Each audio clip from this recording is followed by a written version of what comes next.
अग्नी आपली उष्णता, जातिवंत साप आपला डुख कधीच सोडत नाहीत. मृत्यू सर्वांना चिकटलेलाच असतो, तसे हे 5 दोष इथे कायमचे वस्तीला असतात. अर्जुना, धृतीची त्रिविधता मी तुला सांगितली. या धृतीमुळे कर्मे पण 3 प्रकारची होतात व ती कर्मे सिद्धीस गेल्यावर जे फळ मिळते त्याला सुख असे म्हणतात. हे सुखही त्रिविध असते, तेच मी तुला आता सांगतो. अर्जुना, जीवाला आत्मज्ञान कसे होते, जीवाशिवाची गाठ कशी होते व त्याकरता त्याचा अनुसंधानपूर्वक अभ्यास कसा करावा ते आता ऐक. दिव्य औषधाचा चांगला परिणाम करून घ्यायचा असेल तर ते मात्रेने हळूहळू म्हणजे ठराविक वेळेला आणि योग्य प्रमाणातच घेतले पाहिजे. कथिलाचे रुपे होते हे खरे, पण ते पाऱ्यामध्ये वारंवार घोळून घ्यावे लागते. पिण्यासाठी लवण जल पाहिजे असेल तर आधी 2-4 वेळा मिठाचे खडे चांगले स्वच्छ धुवून स्वच्छ करावे लागतात. त्याप्रमाणे आत्मा अनुसंधानात सतत राहावे लागते व असे केल्यानेच जीवपणाचे म्हणून जे दुःख आहे ते नाश पावते. अविद्या निशेष नाहीशी होऊन पूर्ण ब्रह्मरूपता येण्याकरता गुणातीत अवस्था प्राप्त झाली पाहिजे. मी ब्रह्मस्वरूप आहे असे जीव शिवाच्या ऐक्याचे ज्ञान होताच मर्यादित्वाची जाणीव संपते. या जाणीवेमुळेच जीव शिवापासून आपल्याला अलग समजत होता आणि मिथ्या नामरूपाच्या भेदामुळेच आपल्या स्वरूप धर्मापासून म्हणजे सच्चिदानंद या धर्मापासून अत्यंत विपरीत अशा असत, जड, दुःखरूप अशा अनेक वस्तूची कल्पना तो करीत होता. ही भेददृष्टीच दुःखाला कारण होती. पण आता यथार्थ ज्ञान होताच तो स्वतःला व्यापक समजू लागल्यामुळे त्याचे दुःख नाहीसे होते. मिठाचे पाणी करण्याकरता त्यावर 2-4दा पाणी शिंपडावे लागते, तशी भेदरूपी जीवित्वाची जाणीव नाहीशी करण्याकरता मी ब्रह्मरूप आहे या अनुसंधानात राहावे लागते. मी ब्रह्मरूप आहे या ऐक्याच्या ज्ञानाचा अनुभव प्रथम व्यतिरेक ज्ञानाने येणारा आहे. हे व्यतिरेक ज्ञान मोक्षाच्या दुःख निवृत्तीरूप अशा पहिल्या अंगाची प्राप्ती करून देते. मोक्षाचे दुसरे व प्रमुख अंग परमानंद रूपता हे आहे. हे अंग कोणतीही जाणीव, मग ती यथार्थपणाची म्हणजे यथार्थ ज्ञानाची का असेना, कायम असताना होत नाही. अहम ब्रह्मास्मी रूप असे व्यतिरेक ज्ञान यथार्थ ज्ञान असले तरी ते सापेक्ष ज्ञान आहे व ज्ञान हे जाणीवरूप असल्यामुळे ते वृत्तीरूपच राहते. हे वृत्तीरूप ज्ञान नाहीसे झाल्याशिवाय खरी परमानंदता येऊ शकत नाही. म्हणून वेदांतात या वृत्तीरूप ज्ञानाला लेशा विद्या असे म्हणतात. लेशा विद्या समजतात. ही ऐक्याची जाणीव म्हणजे हे वृत्ती ज्ञान किंवा ही लेशा विद्या नाहीशी करणे म्हणजेच ब्रह्मानंदा अंगी बांधणे होय. अर्थात ही स्थिती जाणीव प्रधान ज्ञान वृत्तीने प्राप्त होणे शक्य नाही. ही जाणीव निशेष विसरायची असेल तर त्रिगुणातीत नामरूपात्मक सगुण व्यापक ब्रह्माच्या ठिकाणी परमप्रीती पाहिजे. बरे असो अर्जुना, जे आरंभी विषासारखे कडू पण नंतर अमृतासारखे गोड असे जे आत्मविषयक बुद्धीपासून उत्पन्न झालेल्या ज्ञानाने जे प्राप्त होते त्याला सात्विक सुख असे म्हणतात. आता आरंभी कडू म्हणजे कसे ते ऐक. चंदन पाहिजे असेल तर बुंध्याला विळखा मारून बसलेल्या सापाशी 4 हात करावेच लागतात. 4 हात करावेच लागतात. पुरलेल्या धनावरची राखणदारीण हडळ तिचा त्रास सहन करावाच लागतो. दिवा लावण्याकरता धुराचा त्रास हा पण सहन करावा लागतो. औषध परिणामकारक व्हावे अशी जर इच्छा असेल तर त्याची कडवट चव सहनच करावी लागते. योग्याला प्रथम प्राण अपान या वायूचे लोंढे गिळावे लागतात. तात्पर्य सुरुवातीच्या सर्व अडचणी सहन कराव्या लागतात. अर्जुना, इंद्रियांना विषयाचे घर सोडताना महाप्रलयाचे दुःख होते, पण ते सर्व सहन करावे लागते.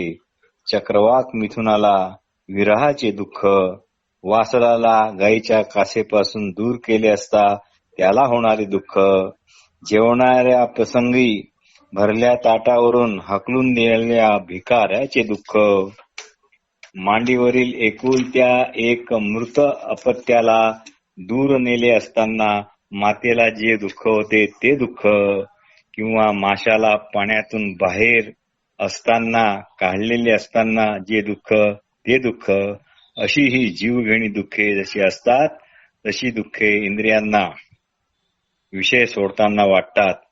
पण क्षीराब्दीचे मंथन झाल्यावरच अमृत मिळते.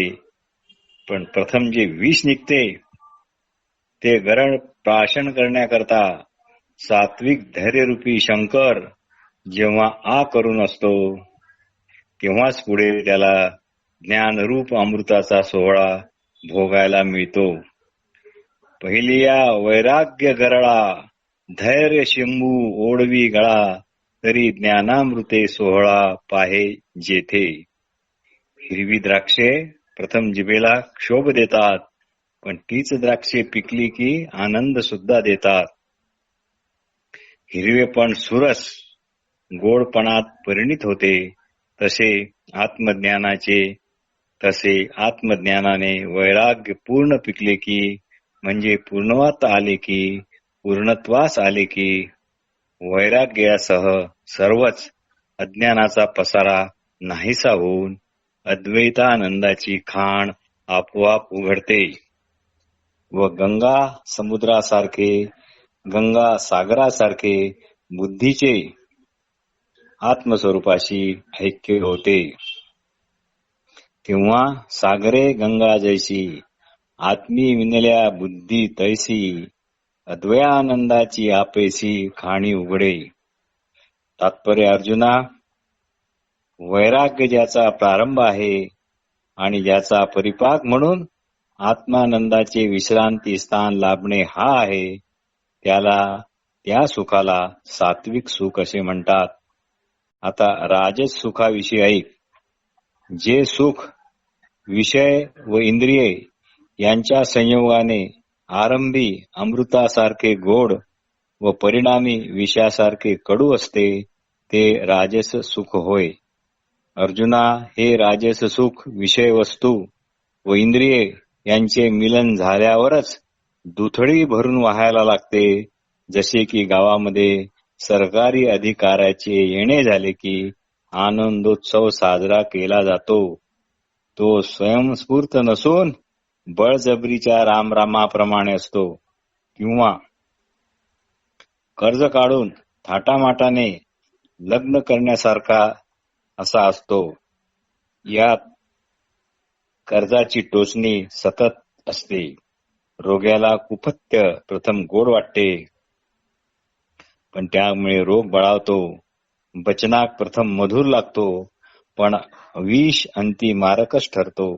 सावचोराने दाखवलेली मैत्री, देहाचा बाजार मांडलेल्या स्त्रीचे प्रेम, किंवा पुरुष नटाने स्त्री पात्राचे केलेले सुंदर हावभाव, हे सर्व प्रथम उत्साहवर्धक पण अंती सर्व व्यर्थ असतात. पहिले साव चोराचे मैत्र, हाट भेटीचे कलत्र, का लागवियाचे विचित्र विनोदते. अशा प्रकारे विषयांना इंद्रियाच्या बाहुत घेतल्याने जे सुख प्रिय वाटते ते अंती खडकावर आपटून मरणाऱ्या राजहंसासारखे दुःखदायी ठरते. कारण याला संदर्भ असा आहे. कारण असे म्हणतात की पाण्यात प्रतिबिंबित झालेल्या चांदण्याला भ्रमाने राजहंस रत्ने समजतो आणि त्यावर तो झेप घेतो, पण पाण्यात न दिसणाऱ्या खडकावर आपटून तो आपल्या जीवाला व्यर्थ मुकतो. म्हणून म्हटले आहे की विषयांना इंद्रियाच्या बाहुत घेतल्याने जे सुख प्रिय वाटते ते अंती खडकावर आपटून मरणाऱ्या राजहंसासारखे दुःखदायी ठरते. हे राजस सुख मिळवताना जवळ असेल नसेल ते सर्व संपते, पण कधी आयुष्याचा आधारही सुटतो आणि सुकृत रूपी जोडलेले धनही जाते. मग जे भोग भोगले असतील ते स्वप्नातील आनंद भोगासारखे निरर्थक असे वाटतात, पण भोगताना मात्र ते धनाचे व रोग जडल्यामुळे शरीराचे जे नुकसान होते त्याच्या जखमा आयुष्यभर चिघळत राहतात व दुःखाने जमिनीवर गडबडलोणे इतकेच आता हाती उरते. अशा प्रकारे हे राजस सुख प्रथम आनंददायी आणि अंती विषयासारखे असते. अशा प्रकारे इंद्रिय समूहाचे लाड पुरवण्याकरता धर्माचा मळाच जाळून टाकण्यात येतो, म्हणजे कोणतेही नीतिनियम पाळल्या जात नाहीत. अर्जुना, हे सुख केवळ रजोगुणाचेच बनलेले असते, तू याला कधीही स्पर्श करू नको. आता तामस सुखाविषयी ऐक, पण थोडक्यात जास्त कोळसा उगाळू नये. मदिरादी अपेय पानाने, मांस इत्यादीच्या अभक्ष भक्षणाने आणि स्वैरिणी स्त्रीच्या समागमामुळे जे सुख होते किंवा दुसऱ्याचा घात करून, परधनाचा अपहार करून किंवा तोंडपुंजा लोकांनी केलेली स्तुती ऐकून जे सुख होते किंवा जे सुख आळसाने पोसल्या जाते, केवळ झोपेतच अनुभवल्या जाते व ज्यामुळे मुख्य म्हणजे आपली आत्मस्वरूप प्राप्तीची वाट विसरली जाते, ते सुख सर्वस्वी तामस होय. जयाच्या आद्य अंती भुलिजे आपली वाट. बरे असो अर्जुना, अशा प्रकारे कर्ता कर्म फळ या एकाच त्रिपुटी वाचून स्थूल सूक्ष्म सृष्टीत काहीच नाही. वस्त्रात तंतूच असतात तसे ही त्रिपुटी सत्व रजतम यांनीच भरलेली आहे. म्हणून प्रकृतीने रचलेल्या या लोकात सत्वरजतम या गुणांचा संबंध नसलेली कोणतीच गोष्ट नाही. लोकरीशिवाय कांबळे, मातीशिवाय ढेकूळ, पाण्या वाचून लाट ह्या कधीच नसतात. त्याप्रमाणे गुणांना घेतल्याशिवाय सृष्टी रचनाच होऊ शकत नाही. म्हणून अर्जुना, हे सर्व जग 3 गुणांचेच बनले आहे, हे पक्के समज. या लागी हे सकळ तिही गुणाचीची केवळ घडले आहे निखळ, ऐसे जाण. या त्रिगुणांनीच 4 वर्ण व त्याचे आपापले भिन्न वर्तनक्रम यांचा एकमेकाशी संबंध बांधून ठेवले आहेत. या 4 वर्णात तथाकथित ब्राह्मण वर्ग सर्वात श्रेष्ठ होत, तरी जया मुख्य ब्राह्मण धुरेचा का, दुसरे क्षत्रिय, तिसरे वैश्य, याचा मानही तथाकथित ब्राह्मणासारखाच समजावा, कारण त्यांना वेदोक्त कर्म करण्याचा अधिकार आहे. व चौथा जो क्षुद्र, त्याला वेदाचा अधिकार नाही. त्याने वरील 3 वर्णाची सेवा करून आपला चरितार्थ चालवावा. वस्तुतः चौथा वर्णही नाही, पण सेवा वृत्तीच्या निकट संबंधामुळे तथाकथित ब्राह्मण क्षत्रिय वैश्य वर्णापासून अलग ठरवण्याकरता याला चौथा वर्ण म्हणावे लागते इतकेच. ज्याप्रमाणे श्रीमंताच्या फुलांच्या मालेत फुलावर ओवलेल्या दोऱ्यांचाही सुवास घेण्यात येतो, त्याप्रमाणे तथाकथित ब्राह्मण इत्यादींच्या बरोबर अशाचाही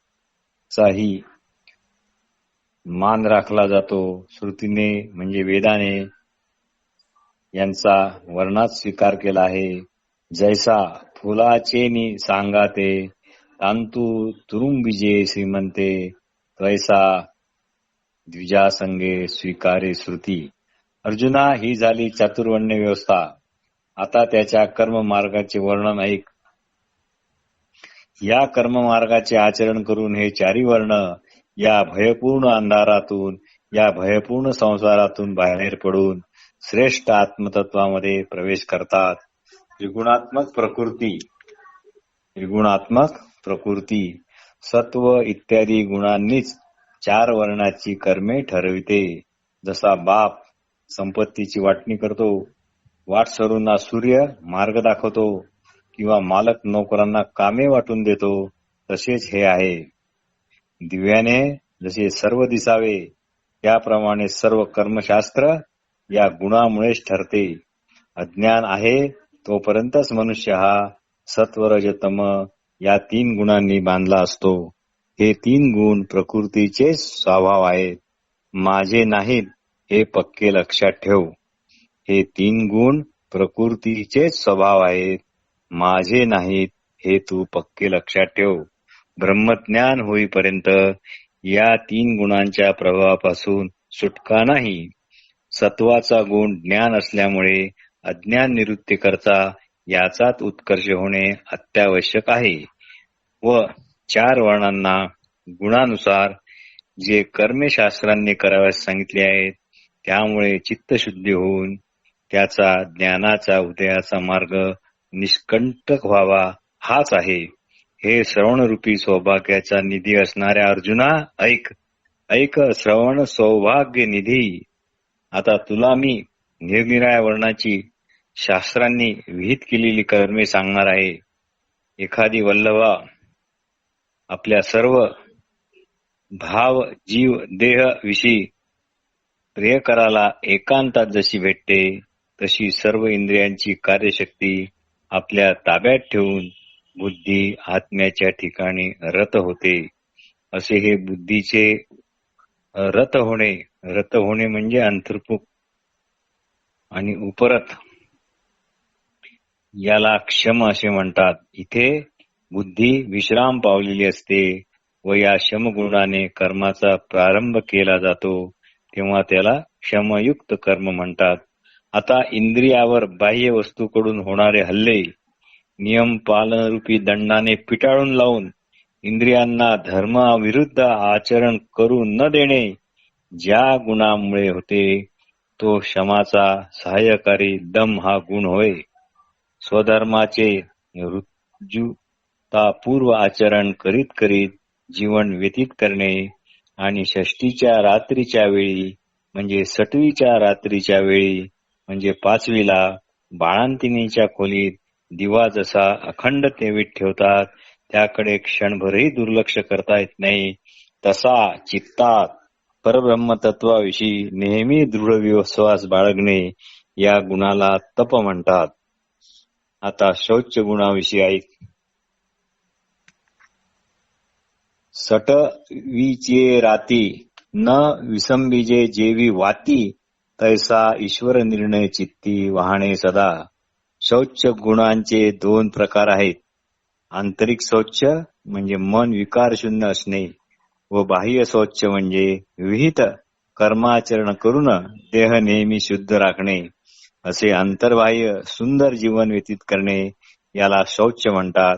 आता जे जे होईल ते सहन करणे हा पृथ्वीचा जसा गुण असतो याला क्षमा म्हणतात. हा पाचवा गुण म्हणजे जणू सप्तसुरातील सौंदर्यपूर्ण व आकर्षक असा पंचम स्वर होय. गा क्षमा पांडवा गुण एथ पाचवा, स्वरा माझी सुहावा पंचम जैसा. वाकड्या प्रवाहाने गंगा वाहत असली तरी ज्याप्रमाणे ती सरळ शेवटी समुद्राकडेच वाहत असते किंवा प्रवाह वाकडा तिकडा असला तरी त्यामुळे पाण्यात फरक पडत नाही. प्रवाहात ती दिशा चुकत नाही. ती समुद्रातच जाते. ते जीवनदायी आणि थंडच राहते. ऊसाची कांडी वाकडी तिकडी वाढत असली तरी त्यातील रस हा गोडच असतो. त्याप्रमाणे संकटात सापडलेल्या प्राण्यांशी त्यांचे भले वा कल्याण व्हावे असे जो वर्तन ठेवतो हा 6वा गुण म्हणजे आर्जव होय. किंवा आपल्याला त्रास देणाऱ्या प्राणीमात्राविषयी देखील सरळपणाचा व्यवहार करणे म्हणजे आर्जव होय. पाणी माळी प्रयत्नाने झाडाच्या मुळाशी लावतो.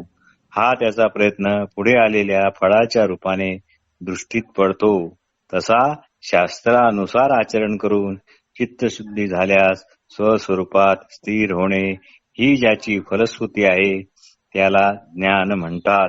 नमस्कार.